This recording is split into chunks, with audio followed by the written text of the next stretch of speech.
బుద్ధి ఉందా? ప్రతిపక్ష హోదా ఎవరు ఇస్తారా? ప్రజలు ఇస్తారు. నాకు ముఖ్యమంత్రి ఇస్తే నేను అసెంబ్లీకి వస్తానంటే నేను ముఖ్యమంత్రి ఎవరిస్తారు? ప్రజాస్వామ్యంలో ప్రజలు ఓట్లేస్తారు. ఏ పార్టీని ఎక్కడ కూర్చొని పెట్టాలో వాళ్ళు డిసైడ్ చేస్తారు. మీరు చేసిన అరాచకాలు అన్యాయాలు చూసిన తర్వాత మీరు ప్రతిపక్ష హోదా కూడా తగరనే ఉద్దేశంతో 11 సీట్లు ఇచ్చారు. ప్రతిపక్ష పార్టీ కావాలంటే ఎన్ని సీట్లు కావాలి?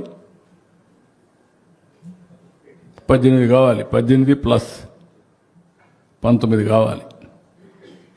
17.5 ప్లస్ 1 18.5 19 కావాలి. 19 ఉంటే వస్తుంది. అప్పుడు ఇవ్వరు. అది రైట్, హక్కు, ప్రజలిచ్చే అవకాశం, అది ప్రజలిచ్చే అధికారం. రాజకీయ ప్రభుత్వం ఇచ్చేది కాదు ఇవన్నీ. ఇంతవరకు 94లో కాంగ్రెస్ పార్టీ ప్రతిపక్ష హోదా ఇవ్వలేదే.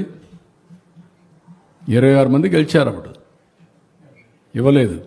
ఎందుకు ఇవ్వలేదు? వాళ్ళు అడగలేదు, మేము రావనలేదే. వాళ్ళు అప్పుడు వాళ్ళకు ప్రజాస్వామ్యం అంటే తెలుసు కాబట్టి. బెదిరిస్తే వచ్చేదనుకుంటే ఎట్టవుతుందండి?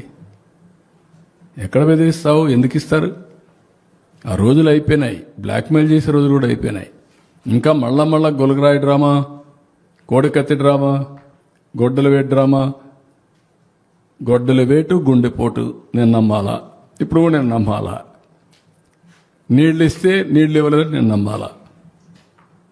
ఎరువు ఇస్తామంటే ఎరువు ఇవ్వలేదని మీరు హైజాక్ చేస్తే మేము మిమ్మల్ని రైతు ఉద్యమంగా భావించి మీకు జోహార్లు కొట్టాలా?